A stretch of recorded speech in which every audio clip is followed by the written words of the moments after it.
Dans un voyage épique à travers le temps, plongez dans l'âge ancien où tout a commencé. Explorez la majestueuse création du monde par Ahaya, le Créateur suprême, au cours des 6 premiers jours, et le 7e jour où il se reposa, établissant le sabbat, un jour sacré de repos et de communion.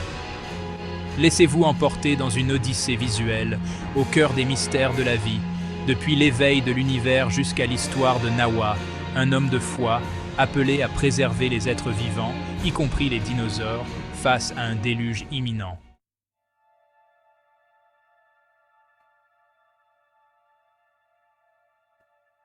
Jour 1. La lumière émerge des ténèbres. Dans l'obscurité profonde, Ahaya murmure et tout change. Un flash lumineux traverse le cosmos, séparant la lumière des ténèbres. Le jour et la nuit naissent, et le firmament, comme des ailes d'or, déploie sa magnificence. Les étoiles scintillent comme des larmes dans l'infini, tandis que les astres dansent, portés par les vents du Créateur.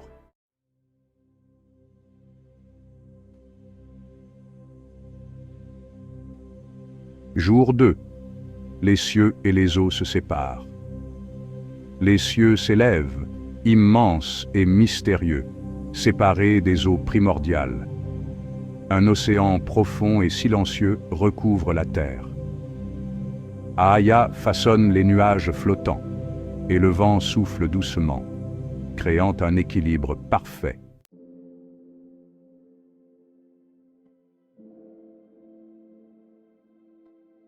Jour 3.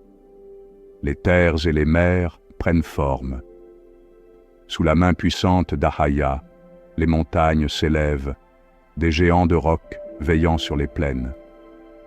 Les océans se rassemblent, laissant apparaître la terre ferme, florissante. Les arbres chantent sous la caresse de la brume, les fleurs s'épanouissent en un doux soupir d'amour.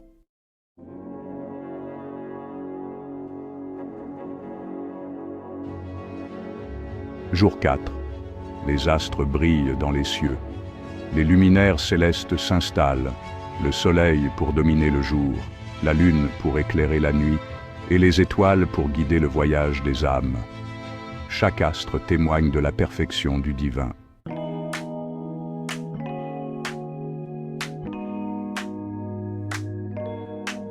Jour 5. La vie jaillit dans les eaux et les airs. Les océans se remplissent de créatures magnifiques, nageant avec grâce. Les oiseaux s'élèvent dans les cieux, battant des ailes avec fierté, remplissant l'air de leurs chants.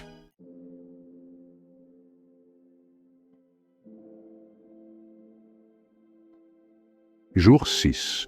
La création de l'homme et de la femme. Avec tendresse, Ahaya façonne l'homme de la poussière. Adam ouvre les yeux et contemple la beauté du monde.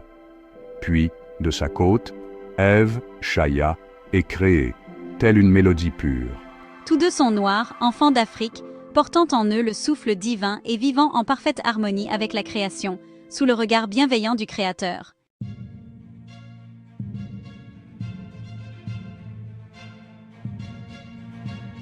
La tentation, le fruit de la figue et le dragon ancien. Dans ce jardin d'abondance, un ancien dragon, rusé et subtil, tente Chaya. Non pas avec une pomme, comme le mensonge l'a prétendu, mais avec une figue, un fruit délicieux. Trompée, elle en mange, et le monde change à jamais. Le serpent rit doucement tandis que la création gémit sous le poids de la désobéissance.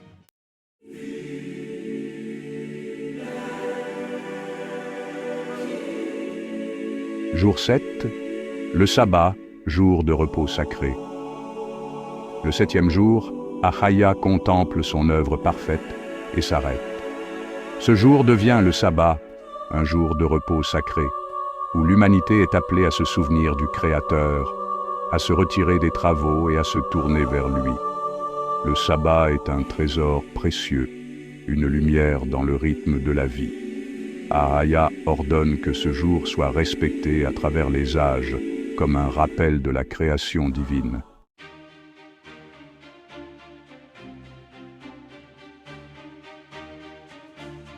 L'histoire de Nawa et l'Arche. Des millénaires plus tard, Dans une terre ancienne et remplie de créatures majestueuses, dont des dinosaures gentils et paisibles, Nawa, un homme juste, entend l'appel d'Ahaya. Il est chargé de construire une arche pour sauver chaque créature vivante avant qu'un déluge ne recouvre la terre. Nawa, africain de foi, accomplit la mission avec une droiture inébranlable.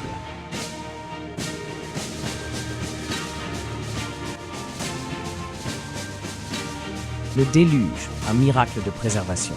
L'eau monte, recouvrant la terre. Mais l'arche flotte, préservant chaque espèce, y compris les dinosaures, sous la protection d'Ahaya. Nawa veille sur la vie, fidèle à son appel.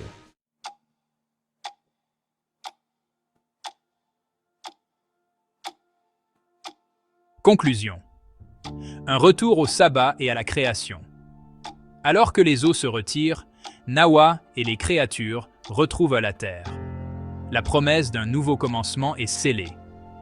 Mais à travers les âges, le sabbat demeure le lien entre l'humanité et Ahaya, rappelant que la création, l'amour et la vie sont des miracles sacrés.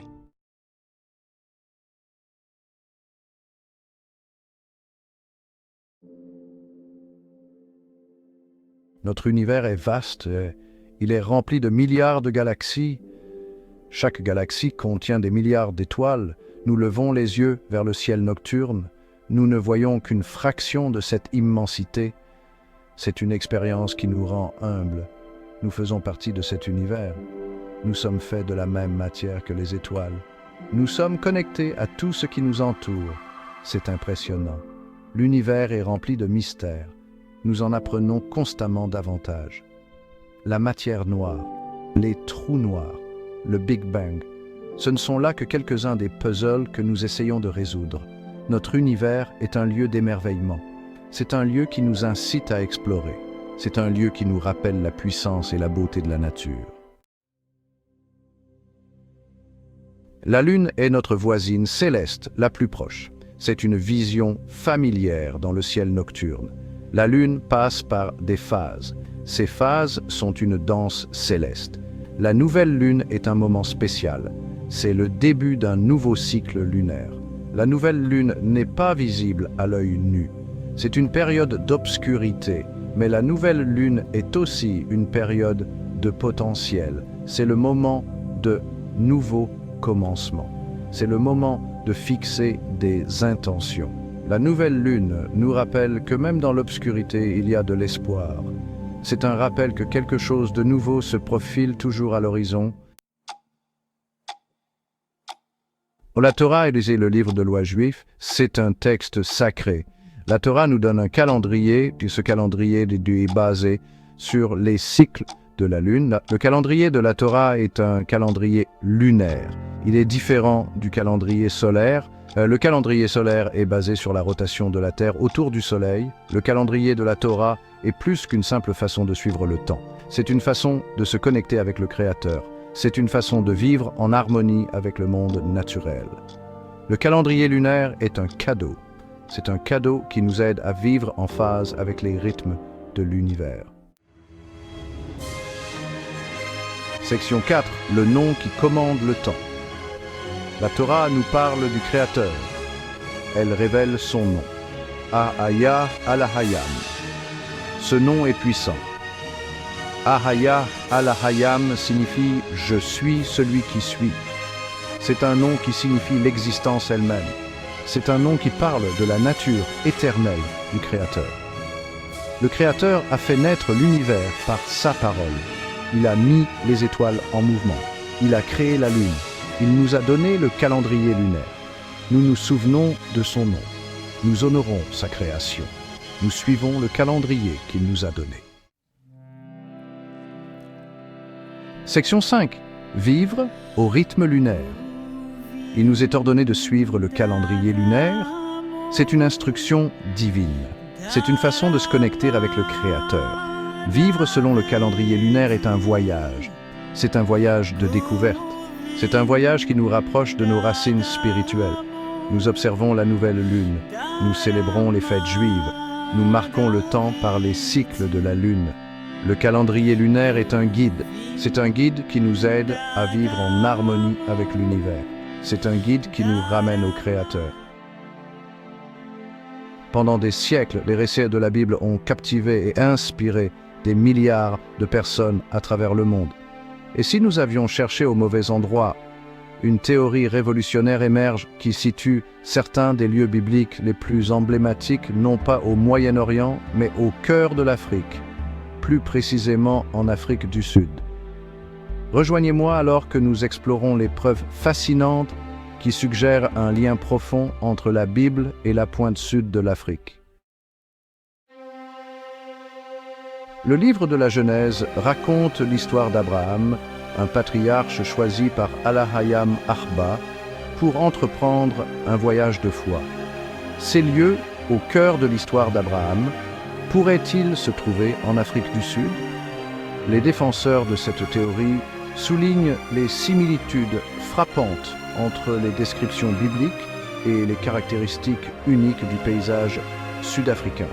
La Bible décrit Hébron comme une terre de puits abondants, de vallées fertiles et d'arbres majestueux.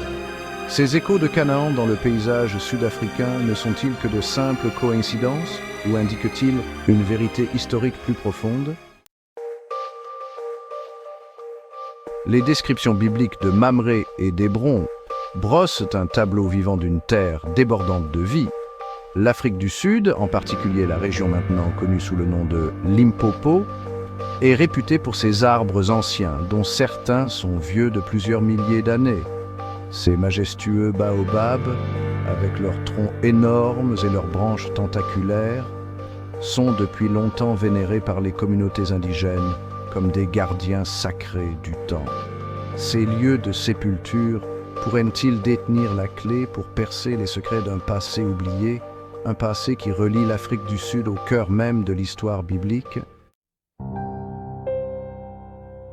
Le baobab, avec sa silhouette distinctive et sa présence imposante, est un puissant symbole de longévité et de résilience dans le paysage africain.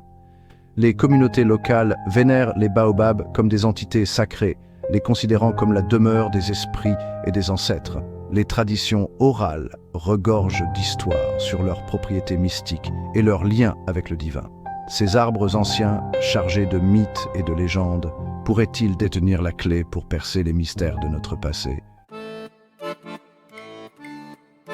Pendant des générations, les communautés indigènes d'Afrique du Sud ont transmis leur histoire et leurs croyances par le biais de traditions orales, préservant ainsi leur patrimoine culturel et la sagesse de leurs ancêtres. Fait intéressant, bon nombre de ces traditions orales présentent des similitudes frappantes avec les récits bibliques. Des histoires de création, de déluge et de voyages de foi résonnent à travers les âges, suggérant une mémoire culturelle commune qui transcende les frontières géographiques. Ces traditions orales, transmises de génération en génération, pourraient-elles contenir des fragments d'un passé oublié, un passé qui relie le peuple d'Afrique du Sud aux récits anciens de la Bible? La théorie selon laquelle Mamré et Hébron pourraient être situés en Afrique du Sud remet en question la vision traditionnelle de la géographie biblique qui a longtemps placé ces sites fermement au Moyen-Orient. Cette nouvelle perspective invite à une réévaluation des textes anciens et des interprétations historiques. Les partisans de cette théorie affirment que les textes bibliques eux-mêmes offrent des indices qui soutiennent une localisation africaine. Ils examinent minutieusement les Écritures, cherchant des détails souvent négligés. Ils soulignent les descriptions de la terre, de la flore et de la faune, ainsi que les pratiques culturelles décrites dans la Bible, qui semblent correspondre plus étroitement à l'Afrique. Affirmant que ces descriptions correspondent davantage à l'environnement et aux traditions de l'Afrique ancienne qu'à ceux du Moyen-Orient, ils proposent une nouvelle lecture des textes sacrés. La possibilité que Mamré et Hébron soient situés en Afrique du Sud ouvre la boîte de Pandore sur les origines du christianisme et sa relation avec le continent africain. Cela pourrait également influencer notre compréhension des migrations anciennes et des interactions culturelles entre les peuples de ces régions. En fin de compte, cette théorie incite à une réflexion plus profonde sur l'histoire biblique et ses implications pour notre vision du monde actuel. Elle nous pousse à reconsidérer les frontières géographiques et culturelles que nous avons longtemps tenues pour acquises. Bien que la théorie selon laquelle Mamré et Hébron se trouvent en Afrique du Sud n'en soit qu'à ses débuts, les preuves en sa faveur s'accumulent. Des découvertes récentes ont mis en lumière des artefacts qui semblent correspondre à des descriptions bibliques. Des similitudes frappantes entre les descriptions bibliques et le paysage sud-africain, tels que les formations rocheuses et les types de végétation, aux parallèles intrigants entre les traditions orales locales et les récits bibliques, comme les cérémonies et les rituels qui rappellent ceux décrits dans les textes anciens. L'hypothèse d'un lien africain devient de plus en plus difficile à ignorer. Les structures anciennes trouvées dans cette région montrent des similitudes architecturales avec celles mentionnées dans la Bible. La présence d'arbres anciens, vénérés comme sacrés par les communautés locales, ajoute une dimension spirituelle à cette théorie. Fait écho au récit biblique des rencontres d'Abraham avec le divin à l'ombre des arbres. Ces arbres sont souvent le centre de rassemblements communautaires, tout comme dans les récits anciens. Bien que des recherches plus approfondies soient nécessaires pour explorer pleinement les implications de cette théorie, les premières analyses sont prometteuses. Les preuves dont nous disposons suggèrent que le lien entre la Bible et l'Afrique du Sud est bien plus qu'une simple coïncidence. Les artefacts et les sites historiques continuent de révéler des indices fascinants qui pourraient réécrire notre compréhension de l'histoire biblique. La recherche de Mamré et d'Hébron en Afrique du Sud n'est pas qu'un exercice académique, c'est une aventure fascinante qui nous plonge dans les profondeurs de l'histoire humaine. Les chercheurs, armés de leurs outils et de leur passion, fouillent le sol à la recherche de trésors cachés qui pourraient réécrire notre compréhension du passé. C'est un voyage de redécouverte, une exploration qui nous emmène à travers des paysages époustouflants et des terrains variés, où chaque pierre et chaque artefact raconte une histoire ancienne. Une quête pour découvrir les liens cachés entre différentes cultures et continents. Ces interactions culturelles, souvent oubliées, révèlent une richesse de connaissances et de traditions partagées qui ont traversé les âges. Si cette théorie se révèle exacte, elle pourrait transformer notre vision de l'histoire. Les discussions entre les érudits et les archéologues sont intenses, chaque découverte apportant de nouvelles perspectives et hypothèses. Elle aura des implications profondes sur notre compréhension de l'histoire biblique, en particulier sur les récits anciens qui ont façonné des civilisations entières. De la propagation du christianisme, qui a laissé une empreinte indélébile sur le continent africain, influençant des générations de croyants et de communautés, et de la relation entre l'Afrique et le reste du monde. Les routes commerciales historiques montrent comment les échanges ont façonné des sociétés et créé des liens durables entre des peuples éloignés. En découvrant la vérité sur notre passé, nous pouvons non seulement enrichir notre connaissance historique, mais aussi mieux comprendre les dynamiques sociales et culturelles qui ont façonné notre monde. Nous pouvons acquérir une meilleure compréhension de nous-mêmes, de nos cultures et de la diversité qui nous unit. Les pratiques culturelles et traditionnelles, encore vivantes aujourd'hui, sont des témoins de cette riche histoire et de notre place dans le monde. En réfléchissant sur notre histoire, nous pouvons trouver des moyens de nous connecter plus profondément avec notre héritage et de célébrer notre diversité. Nous pouvons tirer des leçons de la sagesse de nos ancêtres qui ont transmis des connaissances précieuses à travers les générations et utiliser ces leçons pour construire un avenir meilleur et construire des ponts de compréhension entre différentes communautés. En honorant notre passé, nous pouvons créer un monde plus harmonieux et inclusif, où chaque culture est respectée et valorisée. Le voyage pour découvrir la vérité sur Mamré et Hébron ne fait que commencer. C'est un voyage qui exigera une ouverture d'esprit une volonté de remettre en question les idées reçues et un profond respect pour les traditions et les croyances de toutes les cultures. La possibilité que Mamré et Hébron soient situés en Afrique du Sud témoigne de l'interdépendance de l'humanité et du pouvoir durable de notre histoire commune. Embarquons-nous dans ce voyage de découverte avec un cœur et un esprit ouverts, car c'est dans la quête de la vérité que nous grandissons et évoluons véritablement en tant qu'espèce. Le soleil tapait sur les sables dorés de la côte ouest africaine. De douces vagues léchaient le rivage, murmurant des histoires d'anciens royaumes et de cultures vibrantes. Des enfants jouaient dans les vagues, leur rire résonnant dans l'air. Les villages prospéraient, riches de traditions et de la sagesse des générations. À l'horizon, des formes inquiétantes ont commencé à apparaître, de plus en plus grandes à chaque instant. C'étaient des navires, non pas de commerce ou d'amitié, mais d'esclavage. Le rythme paisible de la vie sur la côte était sur le point d'être brisé. Le soleil, autrefois symbole de vie, projetait désormais de longues ombres menaçantes sur la terre. Les cales des navires négriers étaient un véritable enfer. Hommes, femmes et enfants étaient entassés, enchaînés et liés, avec à peine la place de respirer. L'odeur de la maladie et de la mort imprégnaient l'air. Les cris des souffrants résonnaient dans l'obscurité, un rappel constant de l'inhumanité de leurs ravisseurs.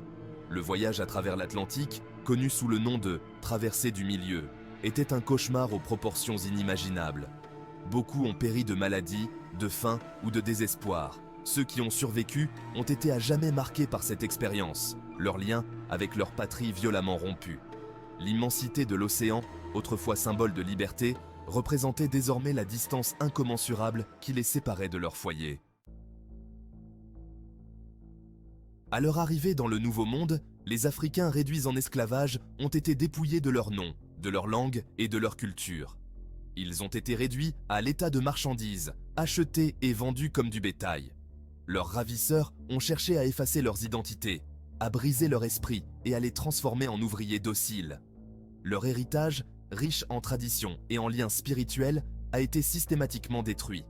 Les langues vibrantes de l'Afrique ont été remplacées par les sons durs de leurs oppresseurs. Les histoires de leurs ancêtres, transmises de génération en génération, ont été réduites au silence. Ils ont été forcés d'adopter la langue, la religion et les coutumes de leurs esclavagistes. Mais même face à une oppression aussi brutale, l'esprit de résistance a vacillé en eux. Parmi les nombreuses pertes subies par les Africains réduits en esclavage, il y a eu la perte de leur lien spirituel avec le divin.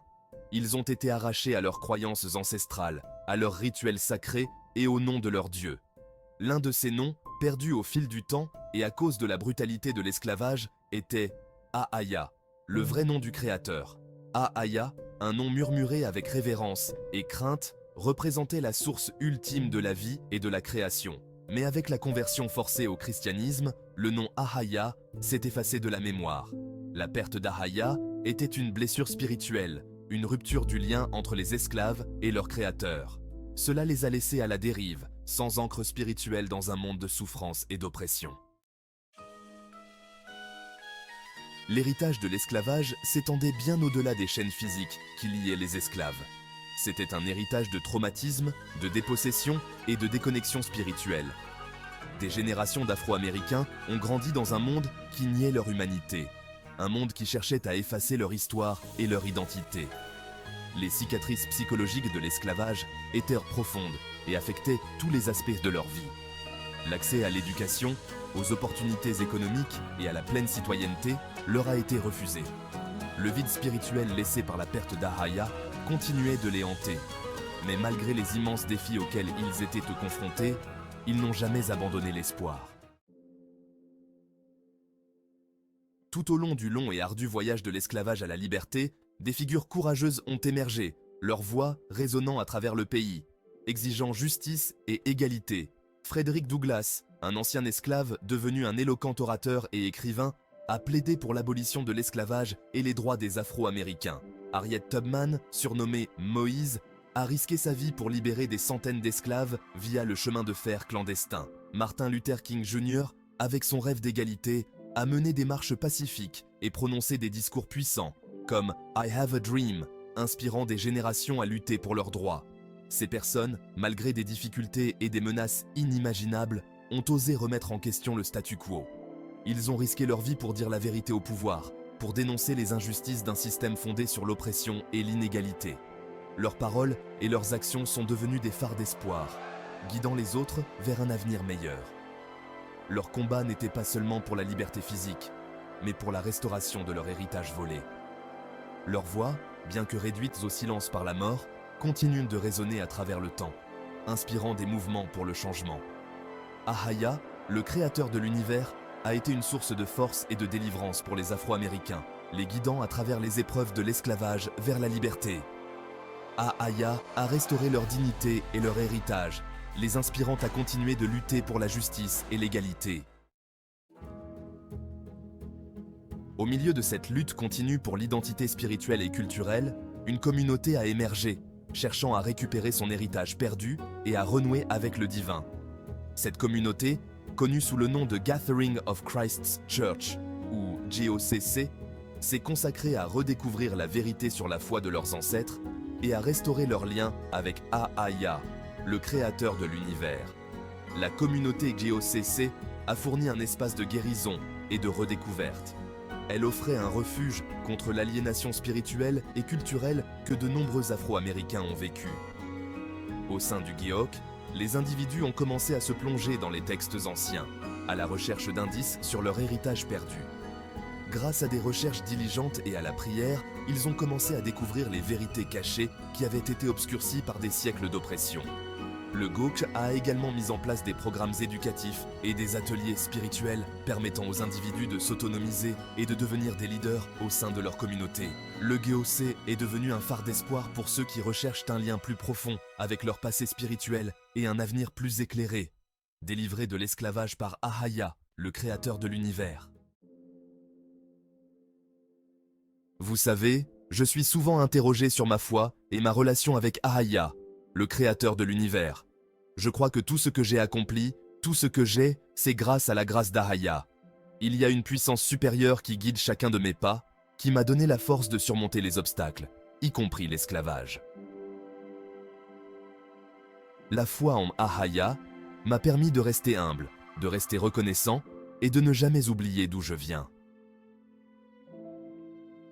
Ahaya est plus qu'un simple mot. Il est la source de ma résilience, de ma force et de ma foi inébranlable. Il représente mon lien avec mes ancêtres, mon héritage et le divin. Le retour à Ahaya a été une expérience transformatrice, apportant un sens renouvelé de l'identité spirituelle et du but, délivrant de l'esclavage par le créateur de l'univers.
I give myself away.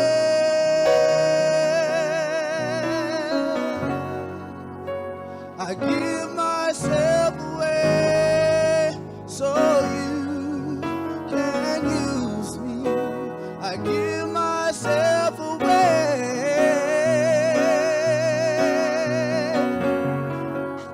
I give myself away so you can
take my heart, take my life as a living sacrifice.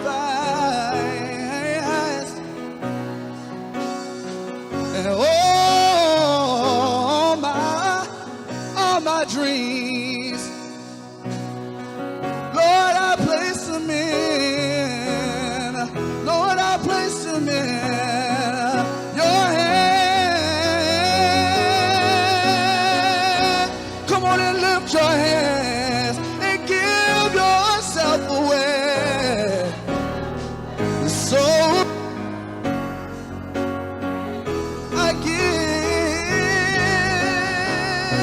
Yeah, does anybody give themselves away? Yeah. Oh, I give. Oh, come on and lift your voice into a higher yard, so that you can use. I give myself. Oh, we stretch our hands. Oh, we give our life to you. Oh, yeah.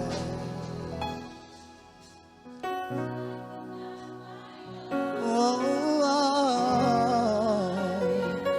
I give myself. Oh, my life and not my own. Higher to you do I belong. Oh, come on and lift your voice with me. My life is not my own. Higher to you do I belong. I give myself. Oh, my life is not my own. My own.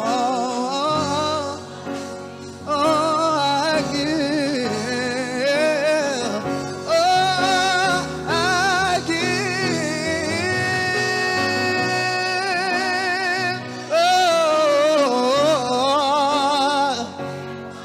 Oh, I give myself so that you I give. Father, my life is not my own, but I give myself so that you I give. Oh,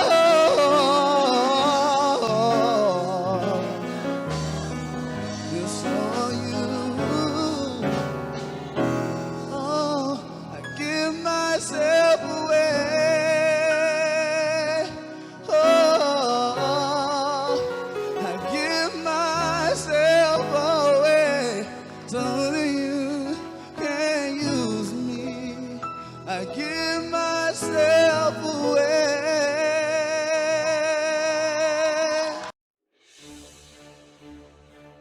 L'Empire romain, autrefois symbole de puissance et de stabilité, était au bord de l'effondrement. L'instabilité politique était omniprésente, les empereurs se succédant à un rythme effréné.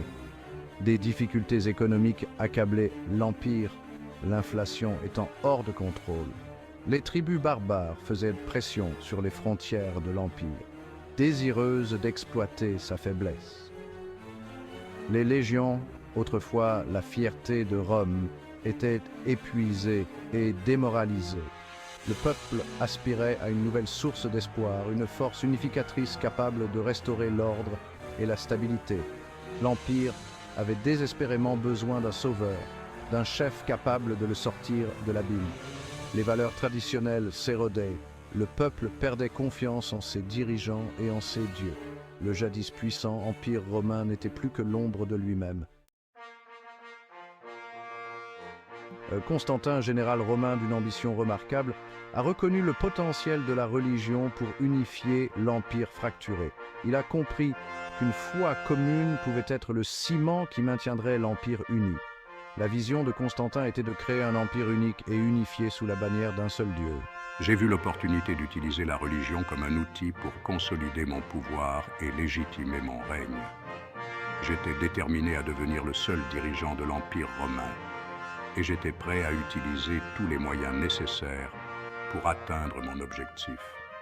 Je croyais que l'unité religieuse était la clé pour y parvenir. Constantin savait qu'un empire divisé, affaibli par les conflits internes et les conflits religieux, était vulnérable aux menaces extérieures. Il était convaincu qu'un empire uni, lié par une foi commune, serait assez fort pour résister à n'importe quel défi. Il a commencé à explorer la possibilité d'utiliser le christianisme comme force unificatrice. Dans une salle faiblement éclairée, enveloppée de secrets, une réunion cruciale a eu lieu. Constantin, l'ambitieux empereur romain, a rencontré un groupe de pharisiens influents. Nous, les pharisiens, une puissante secte religieuse au sein du judaïsme, exercions une influence considérable sur le peuple. Constantin a reconnu notre influence et a cherché à forger une alliance avec nous. Il a proposé un pacte, un accord secret qui profiterait aux deux parties. Les pharisiens, méfiants envers le pouvoir romain, mais également désireux de promouvoir leurs propres intérêts, ont écouté attentivement la proposition de Constantin. Finalement, un accord a été conclu. Cette rencontre clandestine a marqué un tournant dans l'histoire, un moment où l'ambition politique et la manipulation religieuse ont convergé pour créer un nouvel ordre religieux. Le pacte entre Constantin et les pharisiens a mis en branle un processus de manipulation délibérée des textes sacrés. Les vrais noms du Créateur et du Messie ont été systématiquement effacés et remplacés par des noms fabriqués de toutes pièces. La modification des textes sacrés était un élément crucial du plan de Constantin pour créer une religion unifiée pour l'Empire romain. En contrôlant le récit, il pouvait contrôler les croyances du peuple. Les vrais noms, imprégnés d'une profonde signification spirituelle, ont été remplacés par des titres génériques et des noms inventés. Les conséquences de cette manipulation textuelle ont été considérables. Des générations de personnes ont été trompées, leur compréhension spirituelle obscurcie par les récits fabriqués qui leur étaient présentés. Cet acte de tromperie aurait de profondes implications pour l'avenir de la foi. L'Empire romain, sous la direction de Constantin, a introduit la croix comme symbole central de la nouvelle religion. Cependant, ce symbole était une fabrication, une déformation délibérée de la véritable nature de l'exécution du Messie. Le Messie n'a pas été crucifié sur une croix, mais sur un simple poteau en bois. La croix, avec son design soigneusement élaboré, était destinée à séduire la population romaine. L'adoption de la croix était une décision calculée pour faciliter son adoption généralisée. Du haut des cieux, le Créateur observait les événements qui se déroulaient sur terre. La manipulation des textes sacrés, l'effacement des vrais noms, la fabrication de symboles religieux, tout a été vu par l'œil divin. Le Créateur a vu la tromperie perpétrée par Constantin et les pharisiens et les conséquences qui découleraient de leurs actes. Le regard du Créateur a pénétré le voile du secret entourant le pacte clandestin. Le Créateur a été témoin de la distorsion de la vérité et de la corruption de la foi. Le cœur divin a été affligé par la tromperie qui était perpétrée sur l'humanité. Le Créateur a observé la confusion et la désorientation spirituelle résultant de la manipulation des textes sacrés. L'observation du Créateur a servi de témoignage à la puissance durable de la vérité, même face à un mensonge accablant. Malgré des siècles de tromperie, la vérité n'a pas pu être supprimée indéfiniment. Les vrais noms du Créateur et du Messie, autrefois effacés et cachés, ont commencé à refaire surface. Des érudits, des chercheurs et des chercheurs spirituels, animés par une soif de connaissance et un désir ardent de connexion authentique, ont commencé à découvrir les vérités cachées. Des textes anciens, longtemps oubliés ou délibérément dissimulés, ont été redécouverts et méticuleusement étudiés. La redécouverte des vrais noms a été un moment d'une profonde signification. un tournant dans le cheminement spirituel de l'humanité. La révélation des vrais noms a apporté un sentiment de clarté et de compréhension. Les récits déformés du passé ont commencé à s'effondrer, remplacés par une compréhension plus précise et authentique du divin. La redécouverte des vrais noms a marqué un retour à la source, une reconnexion avec le divin. La redécouverte des vrais noms a lancé un puissant appel à l'unité. L'humanité est appelée à embrasser la vérité du Créateur, à rejeter les récits fabriqués et les enseignements déformés du passé. C'est un appel à retourner à la source, à se reconnecter avec le divin à un niveau plus profond et plus authentique. C'est une invitation universelle à embrasser la vérité, quelles que soient ses origines ou ses croyances. La vérité du Créateur est une force unificatrice, une puissante source de connexion et d'harmonie. Embrasser la vérité du Créateur est le chemin vers la véritable unité, une unité qui transcende toutes les divisions terrestres. Il ne s'agit pas d'imposer un ensemble unique de croyances ou de pratiques à tous. C'est un appel à célébrer la diversité, tout en reconnaissant l'unité fondamentale qui nous lie tous. La redécouverte des vrais noms marque un nouveau chapitre dans l'histoire de la foi. C'est un temps pour reconquérir notre héritage spirituel, pour redécouvrir les enseignements authentiques qui ont été obscurcis pendant si longtemps. C'est un temps de renouveau et de transformation, un temps pour forger une nouvelle voie vers l'avant, fondée sur la vérité et l'authenticité. L'avenir de la foi réside dans l'adoption de la vérité du Créateur, dans la recherche d'une connexion directe et personnelle avec le divin. Il réside dans le rejet des chaînes du dogme et dans l'adoption de la liberté de l'exploration spirituelle. L'avenir de la foi ne repose pas sur une adhésion aveugle aux traditions anciennes ou aux doctrines rigides. Il s'agit de chercher la vérité où qu'elle se trouve, dans toutes ses expressions diverses et multiformes. L'avenir de la foi est un avenir d'unité, de reconnaissance de notre humanité commune et de notre connexion commune au divin. Des galaxies spirales traversent l'obscurité, majestueux tourbillons de lumière et de couleurs. Chacune d'elles est une cité scintillante de milliards et de milliards d'étoiles. Les étoiles naissent, brillent avec éclat et meurent. Les supernovas explosent avec l'énergie d'1 million de soleils. Les trous noirs, énigmatiques et puissants, déforment le tissu même de l'espace-temps. Pensez-y, l'ampleur même de tout cela. Cela dépasse l'entendement. Pourtant, au sein de cette grande danse cosmique, il existe un plan, un but, un créateur. Nous ne sommes qu'une petite partie de cet univers, mais nos esprits, nos âmes sont connectés à quelque chose de bien plus grand, quelque chose d'éternel, quelque chose qui transcende les limites de notre compréhension. Levez les yeux vers le ciel nocturne. Que voyez-vous? Voyez-vous seulement des points lumineux ou voyez-vous l'empreinte du divin? Au commencement, une voix résonne à travers le cosmos, vibrant de la puissance même de la création. Ahaya a parlé, et cela fut. C'est la voix de Yashaya Hamashaya, l'élu. Il parle d'Ahaya, le seul vrai Dieu, l'architecte de cette grande tapisserie cosmique. Regardez le monde, poursuit Yashaya Hamashaya, sa voix empreinte à la fois d'émerveillement et de tristesse. Voyez la beauté, la merveille qu'Ahaya a créée. Ces paroles sont un rappel que nous faisons partie de quelque chose de magnifique, de quelque chose qui nous dépasse de loin. Un rappel à l'humilité, à la gratitude.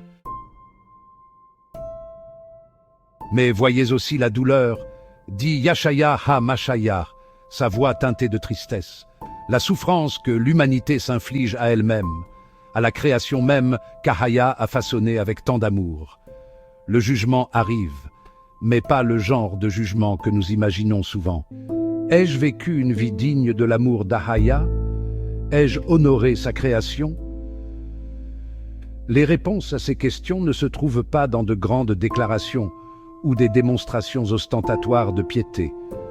Elles se trouvent dans les moments paisibles de réflexion, dans les choix que nous faisons chaque jour. Sur une côte lointaine, les vagues s'écrasant rythmiquement contre le sable, un groupe se rassemble. Ce sont les fidèles, les disciples de la Bible, du roi Jacques, leur voix unie dans le chant. Leur mélodie est portée par le vent, témoignage de leur foi inébranlable en Ahaya. Ils sont un phare d'espoir, un témoignage de la puissance durable de la foi. Ils viennent de tous les horizons, ils viennent de milieux différents, mais ils sont unis par leur amour pour Ahaya et leur foi en sa parole. Leur foi ne se trouve pas dans des cathédrales ornées ou des icônes dorées. Leur foi se trouve dans leur cœur, dans leurs âmes, dans le rythme même de leur vie. 5e partie. Écrit dans les étoiles. Au-dessus d'eux, le ciel nocturne flamboie de 1000 points lumineux. Chaque étoile est un témoignage de la puissance d'Ahaya. Chaque constellation, une histoire qui attend d'être racontée. L'univers murmure ses secrets à ceux qui écoutent. Il parle de création, de destruction, du cycle sans fin de la vie et de la mort. Regardez attentivement et vous verrez les messages qu'Ahaya a écrits à travers le cosmos. Des messages d'espoir, d'amour, de pardon. Sa parole ne se limite pas aux pages d'un livre. Elle est inscrite dans le tissu même de la création, attendant d'être découverte par ceux qui la recherchent. 6e partie. Le poids des fausses idoles. Mais beaucoup se détournent de cette vérité. Ils courent après de fausses idoles, cherchant le réconfort dans les biens matériels et les plaisirs éphémères. Ils construisent leur vie sur des fondations de sable, ignorant les murmures de l'univers et l'appel de leurs propres âmes. Ils oublient que le vrai bonheur ne se trouve pas dans la poursuite de la richesse ou du pouvoir, mais dans l'étreinte de l'amour d'Ahaya. Leurs cœurs s'alourdissent d'avidité, d'envie et de haine. Ils se perdent dans les ténèbres, leurs âmes aspirant à la lumière dont ils se sont détournés. 8e partie. Au-delà du voile de la nuit. Les étoiles poursuivent leur danse céleste, un rappel constant de la présence éternelle d'Ahaya. Même dans les moments les plus sombres, lorsque l'espoir semble perdu, nous pouvons lever les yeux vers le ciel nocturne et savoir que nous ne sommes pas seuls. Au-delà du voile de la nuit, au-delà des limites de notre compréhension, se trouve un amour si vaste, si profond, qu'il défie toute description. C'est un amour qui a créé l'univers, un amour qui nous soutient, un amour qui finira par nous racheter. 9e partie. Une nouvelle aube approche. Les fidèles au bord de la mer poursuivent leur veillée, leur voix témoignant de leur foi inébranlable. Ils savent qu'une nouvelle aube approche, une aube qui inaugurera une ère de paix, d'amour et de compréhension. Ils savent que l'amour d'Ahaya finira par triompher de la haine, que sa lumière dissipera les ténèbres qui enveloppent le monde depuis trop longtemps. Ils sont les gardiens de la flamme, les porteurs de la lumière, et leur foi contribuera à guider l'humanité vers un avenir meilleur. 10e partie. Rassemblés sous la voûte céleste. Levez les yeux vers le ciel nocturne. Que voyez-vous? Voyez-vous seulement une étendue vide? Ou voyez-vous le visage d'Ahaya, contemplant sa création avec amour et compassion? Nous sommes tous rassemblés sous cette voûte céleste, unis par notre humanité commune et notre lien avec le divin. Délaissons les fausses idoles de ce monde et embrassons l'amour qui nous unit. Vivons des vies dignes de l'amour d'Ahaya, des vies remplies de compassion, de bonté et de gratitude. Ahaya, le créateur de l'univers, rassemble ses véritables adorateurs.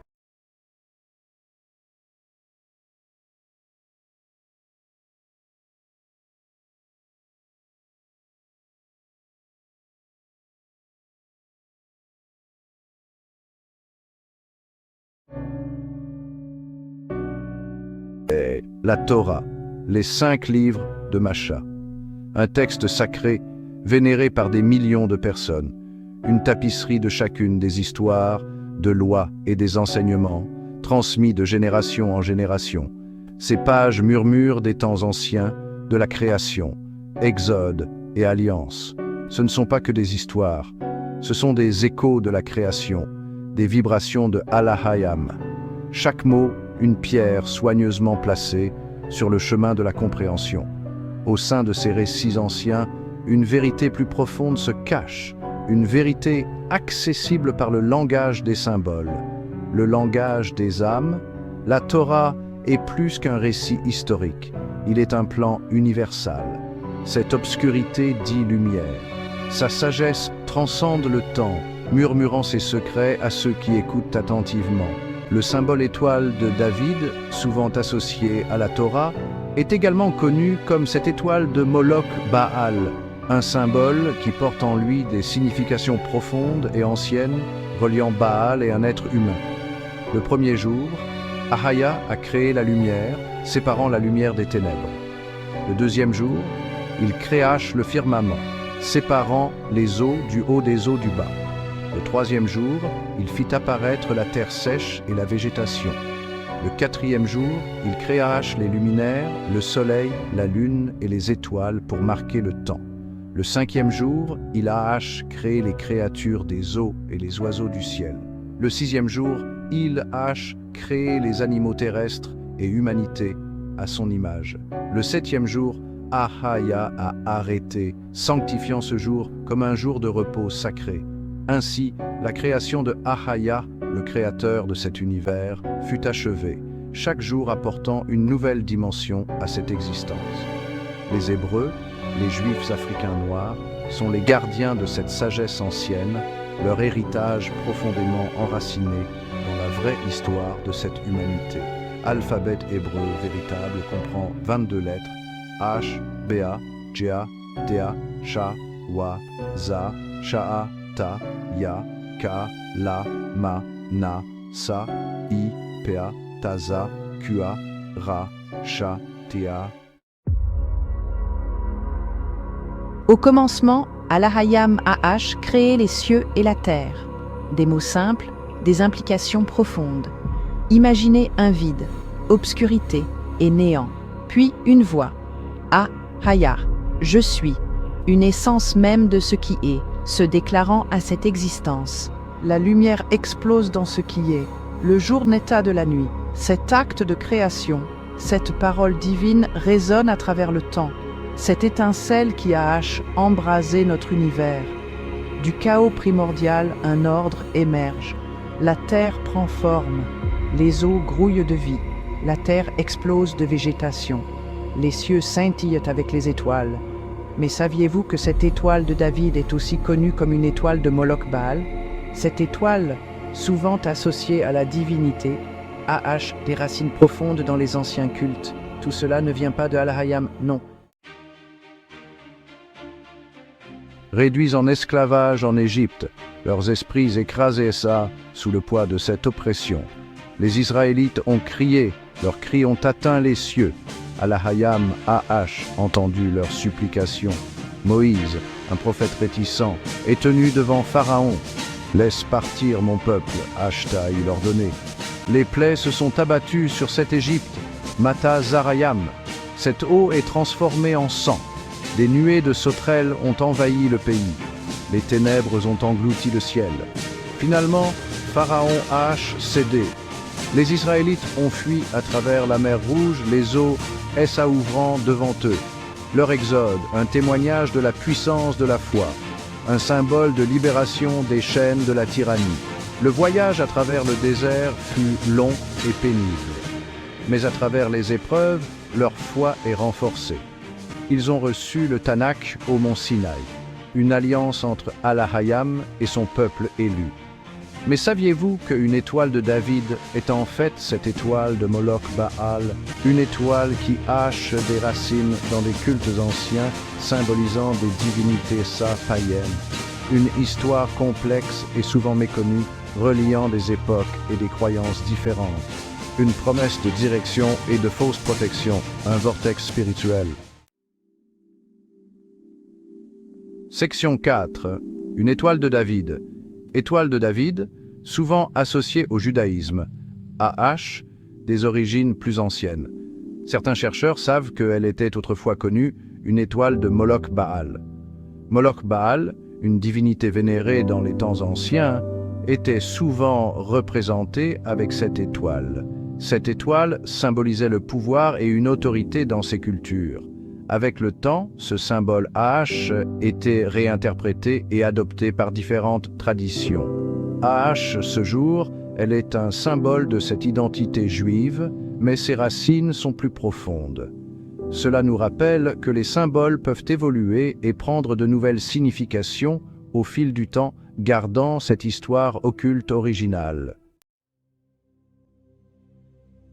Section 5. Ba. La dualité de la création. Paléo-hébreu, la prononciation Ba, hébreu moderne, B, Ba. La deuxième lettre, son symbole, une maison, représente la dualité. Intérieur et extérieur, lumière et obscurité, le bien et le mal. La création n'est pas un acte singulier, il est une danse entre des forces opposées. Une interaction constante entre la lumière et des ombres. Ba nous rappelle que nous vivons dans un monde de dualité. Cette étoile de David, souvent associée à la dualité, est aussi connue comme une étoile de Moloch Baal, embrasser un côté et de reconnaître un autre, la pyramide mâle et femelle.